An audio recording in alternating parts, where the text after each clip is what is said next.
Welcome back to the streaming of the 2023 Sydney International Piano Competition, and I'm very happy to say we've been able to find a few minutes to talk to this competition's artistic director, the one and only Piers Lane. Piers, thank you so much for finding some time to talk to us. My pleasure, Brendan. I guess one of the first concerts that happen at these festivals, these competitions, are of course one of the most difficult ones, because it's when all the jurors have to perform, or in your case, you've actually played at the opening of a couple of these types of competitions. I've had a long collaboration with the Sydney Piano Competition, because I was in the very first one in 1977. You know, I was but a baby, but I was awarded the prize for the Best Australian Pianist, which meant a lot to me at the time and led to other things. And then, yes, in 2004, I was on the jury and I was asked to do the opening concert. And there's no more terrifying concert to do, really. When you, at that stage, there were 36 young geniuses around, and you've got all the jurors, your colleagues with you, and all the pianophiles of Australia sitting there. So it's quite something to do. And so when I took over the direction of the competition in 2015, I decided that the opening night should be the judges, because I don't want a jury that is primarily elderly teachers, which a lot of juries tended to be. And I wanted performers to be on the panel, and wanted to show that they were performers as well. And so 2016 was our last live competition. You know, with COVID intervening, we haven't had one for 7 years, but it worked really well. And I think the audience really appreciated seeing the judges play. And so again, did it last night. This is the first day of the competition when I'm talking to you. And so the gala concert was last night. And the judges had to do what the competitors have to do, because I also brought in this system of piano rotation. Most competitions have several pianos, but the contestants can choose what they wish to play. Here, they're given 3 brands of piano this time. It was 4 back in 2016. And when their place in the competition is decided by lottery, the piano brand to be played first comes out of a hat as well. And this year happened to be Fazioli, and so the first 10 have played Fazioli, the next 11 are playing Kawai next in the alphabetical list, then the final 11 will play Steinway, and then in the preliminaries round 2, which everybody also plays, be crazy to come all the way to Australia and only play for 20 minutes, so they get another 30 minutes as well. They'll move on to the next brand in their alphabetical list. So those who played Steinway will now play Fazioli. Those who played Fazioli will play Kawai. And so by the time they've done their 3 solo recitals, the 2 preliminary ones and the 70-minute recital for the semi-finals, then they'll be able to choose which instrument they'd like to play for the chamber music, and which piano or pianos they'd like to play for their 2 concertos if they become one of the 6 finalists in the Sydney Opera House with the Sydney Symphony. And so it's quite a thing for the piano brands as well, because they're all played equally. You know, they have wonderful exposure. And it's fascinating to hear so many different players on the same piano. Indeed. All of them. You know, it just proves that thing that we always agree, that pianists have their own voice. And it really is noticed when they're playing the same piano one after another. I couldn't agree with you more. I've been experiencing that myself today as well. It's been very, very interesting. 250 people, pianists, auditioned for this, and you were faced with the grueling task of selecting 32. Along with 3 others whom I appointed, yes. And it was a massive task in December, January, to go through all of those videos, and one feels constrained to watch the whole thing, you know, and they're all about 30 to 35 minutes long. It's a very big thing to take on. And in fact, many people I've asked to do that job have said no, because it's sort of holiday time in a lot of places, and they've got family time and that sort of thing. So yes, it takes a lot of concentration, and you have to keep detailed notes. And then, you know, the original 32 who get chosen don't necessarily end up being the 32 who appear here, because all sorts of things can happen in the intervening months. And in fact, only 3 pulled out of the original list of 32, but surprisingly, 3 of the replacements withdrew as well, including one just 10 days before the competition. So there's a young man from Brisbane who was on the reserve list who has taken up the challenge of getting everything ready in that short time. We'll see how he goes. It's a big thing to do. But yes, people withdrawing for hand injury reasons, for maybe having won another competition in the meantime and feeling they shouldn't risk going for an extra one. There could be all sorts of reasons. But anyway, as I was saying, with the pianos, the judges had to play the different brands of piano as well.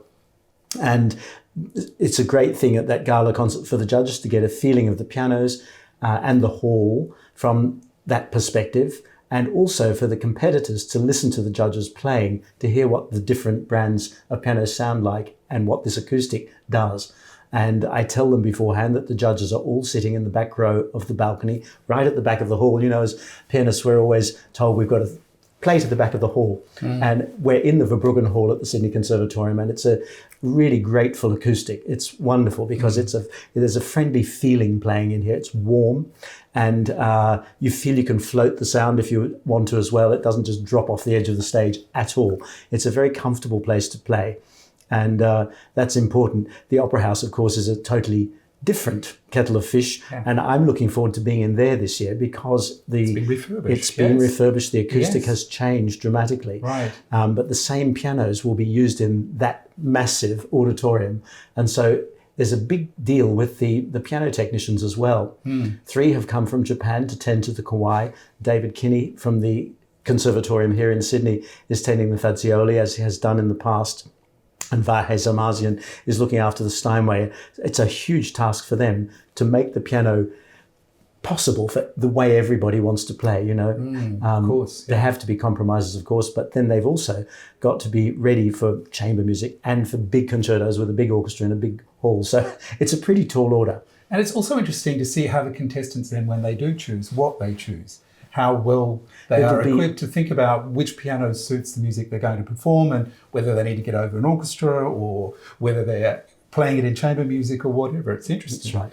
Well, with this competition, I've always wanted to make everything as like real life as possible. So I didn't want competitors having to play at 9 a.m. in the morning. Who plays at 9 a.m. in the morning? Maybe once in your life for some television program or something. On your way to bed. Oh, that's right. That's more likely. But yes, so we try not to start before midday when people have been out of bed for a decent amount of time. Yeah. And I'd much rather play late at night than I would, you know, at 9 in the morning.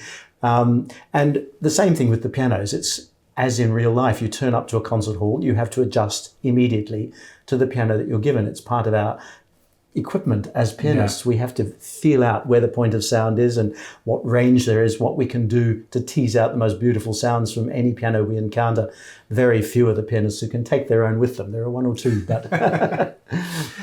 Getting back to those contestants, I spoke many years ago to Professor Osm, who's a very famous violin teacher, and I remember him saying something, and I'm sure a lot of other people have said that in the meantime, or said it beforehand as well, for that matter.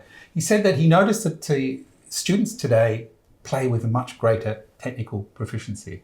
He always said, it's never really changed. You get the same number of special people. That doesn't change, but people are playing better and performing better. Is that the case as piano? I think absolutely the case. You sort of take it for granted that everyone will have a technique to service any music they choose to play. And these days, I think a lot of people are playing much more interestingly and creatively as well. I think because everything's available on YouTube and Spotify and so on, they can hear all the great players of the past, they can hear all the great players of the present, they can hear themselves and they can hear their colleagues before they actually encounter them in live competition. So they're really very, very well informed these days. And it does show. Makes it hard. It's fascinating because even during the initial audition videos, there are certain ones who stand out, even though everybody's playing immaculately and beautifully. You know, there are those who've got that extra something, that indefinable something sometimes. And there's a whole pile of people afterwards who are equals in different ways. And I'm in a nice position here because I'm the non-voting chair of the jury. And so I'm available to the competitors and I'm available to the jurors, which is a lovely thing to do. There are certain instances in which case I would vote. If one of the jurors, touch wood, became ill, I would have to take over. And if there were a case of a juror with some sort of relationship to one of the finalists, then I would have to judge in the finals until that person were placed and then they would take over for the rest of that. But on the whole, I'm keeping detailed notes on everybody as well. But I am in this nice position of watching what happens, and it's fascinating seeing people live after only seeing them on the audition tapes. Although some of them I've come across in other competitions as well in the last year, yes, a number of them, and there's a lovely thing too that two of them are students of past winners, past prize winners in Sydney. How fantastic. Yes, Right. Yong Guo studies with Moya Chen in China, and he was our third prize winner in 2016. And Sergei Tanin is a past student of Irina Plotnikova, who was the winner of the first competition. So that's lovely to see that sort of circle go round. Indeed, it is. Carl Vine, Malcolm Williamson, Brett Dean, you've been championing Australian composers. Yes. And this competition, of course, is in a special way championing Australian composers. Again, we've just heard a number of new premieres. Tell us a little bit. That's well, the very competition important. has always required that one play an Australian composition. I remember back in 1977 when I played, it was a sonata by Dorian Le Gallienne that I chose. That was a completely free choice. And then for many, many years, the competition commissioned 2 or 3 composers to write a work specially. And in fact, today we've heard the Toccatissimo of Carl Vine. That was written for the, I think, 2012 competition. And it was terrific, but it was obvious that most competitors went for one particular piece out of the 3, some for the second and not so many for the third. And I found when I was a young player that you'd learn a piece from memory by a contemporary composer written specially for a competition. Once the competition was over, you never played it again. And I thought when I took over as artistic director, what I want is for people to research Australian music, first of all, get a feeling for a lot of it, and then to choose something they really like. So there's a great chance they'll take it around the world and they'll play it for the rest of their lives. Yeah. And in 2016, we had the most wonderful range of music. In 2021, we had to have an online competition instead of the 2020 live competition. And dear Carl Vine, who's a great friend of mine, and in fact, I've premiered 2 concertos he's written for me. I've been very lucky in that regard. But many people chose to play at least one, if not all 5 of his bagatelles, which are wonderful pieces. But I thought, gosh, it's narrowing down a bit to Carl's bagatelles, not only, of course. But this time I decided that we would have 21st century music, because I think too many piano competitions seem to think that repertoire ends with Prokofiev for the piano, particularly with concertos. Our concerto list went right up to John Adams this time. Terrific, yeah. Not many competitions do that. That's right. Yes, and I'm worried because, we're a quarter of the way through the 21st century almost. We can't get stuck back 100 years ago. And during COVID times, a government organisation, Creative Partnerships, decided to offer not-for-profits money to balance what they could raise from donors, from sponsorship, if they liked your project. And I came up with a project for composers and pianists. I appointed 5 of Australia's top pianists as jurors to study new compositions written for the piano, which could be of any length. And some people just wrote a prelude, others wrote a complete sonata, others wrote 12 etudes or whatever. We heard some of those today, premiered for the first time. Course for the first time. And anyway, the objective was that they would choose one work that won overall, and that was by Colin Spears, and that was to be premiered by the winner of the online competition in 2021, Alexander Gadzhiev, fantastic Italian pianist, and he played that 26 times around Australia on a tour in 2022. But the judges were also to select a piece that they would premiere in the year after the judgment, and they've all been premiered, these 5 works. And so those works, we had 94 new works submitted. Incredible that our literature has increased by 94 piano works. Amazing, yes. Wonderful. Yeah. And many of them interesting. And in fact, many of the competitors for this competition have chosen works from that Composing the Future competition, which is thrilling. And so there are quite a few world premieres happening during the competition. Composers are coming along to be acknowledged and to hear their works played. And I think that's a great thing. They can choose other works from the 21st century as well, Australian. And in fact, Carl Vine features, of course, in those as well, and others. But yes, it's thrilling to me that one competition is feeding the other. Indeed.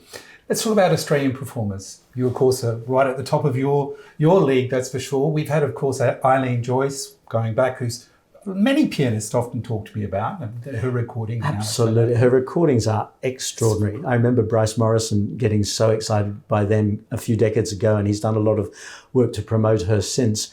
And I met her a couple of times. I played in her house in Limpsfield in Surrey. And I remember her saying she had this gorgeous old house, and I was up on the top, and there was a beautiful staircase, and she said, "Sweep down the stairs in your tails, darling," down to the steinway. So yes, it was wonderful to meet her. I think of her often, really. And of course, she was famous for things like changing her dress 3 times during a prom to play 3 different concertos, and the colour of the dress chosen to suit the composer or whatever. But there was a lot more to her playing, really. Some people at the time often thought of her as rather superficial. And I came across quite eminent people who worked for the BBC and other places who were slightly snooty about her. Maybe because she was Australian in the first place. It might have had something to do with it, I don't know. But actually, when you listen to the playing, it's really quite extraordinary kind of playing. It really is. Geoffrey Parsons, of course. Geoffrey I knew well. And I used to accompany singers for lessons from his partner, Eric Vittia. Right. And Geoffrey taught me how to make an omelette in days when I didn't know how to do anything in the kitchen. And I remember playing the grand duo of Schubert with him for fun and that sort of thing. He was the most lovely person you could meet. And of course, you'd be upstairs playing for Eric's lessons for sometimes amazing singers who would go to him for help. And many of the voices that became very famous in the ensuing decades were learning from him at a time. It seems with singing teachers, there's one to whom they all flock for a period, That's right. And Eric was that one at one stage. And Geoffrey would be downstairs rehearsing with Jesse Norman or Elizabeth Schwarzkopf, all these extraordinary people. It was the most inspiring household to visit as a young Australian. I can well imagine. But lovely to see his name on a board here. It is, isn't it? It's very special. It's very special to remind us of these wonderful people. Well, I named all the prizes here after past Australian pianists, many whose names have been forgotten even in Australia. And it's terrible. People like Ernest Hutchison, who left the wonderful book, The Literature of the Piano, and who was director of the Juilliard and places, Percy Granger, of course, but others as well. William Murdoch, whose transcription of Vivaldi Bach I played for the opening concert in 2004 for the competition, but he was the first person to record Beethoven 3, and very eminent Australians, and we mustn't forget them. We mustn't forget them, and we should talk about that some more. We have to come to a close now in our little interview here, but I was very touched by what you said happened to you in Budapest all those years ago when you first went there to a competition. You said it didn't matter if I didn't win a prize. Somehow the experience that I had there changed me. And I suspect that's what you would wish for the contestants here in this competition. I certainly would wish it, and I know it will happen for them. I hadn't realised when I went to that competition when I was 18 that I would meet people who would remain in my professional life forever. I had extraordinary experiences like meeting Annie Fisher, who gave me a ticket to my first opera, which turned out to be Siegfried. Oh, my goodness. Unlikely first opera in the Budapest Opera House. And I remember being there about 10 years ago, and I wanted to see something there and had to stand up the top to watch the ballet. And I was looking down at the box where I'd sat as an 18-year-old thinking, times have changed. But I got to play quite a lot of concerts in and around Budapest, Martin Wassau and places. And then went and saw Vienna and Paris and went to London, where I have now lived for over 40 years. Wow. But so much went on from that competition. All sorts of things can happen at competitions. I think that's a wonderful place for us to stop. Thank you so much for your time, Piers Lane, Artistic Director of the Sydney International Piano Competition. Thank you for joining us, and stay tuned for some more wonderful interviews and background material here on the streaming of this year's competition.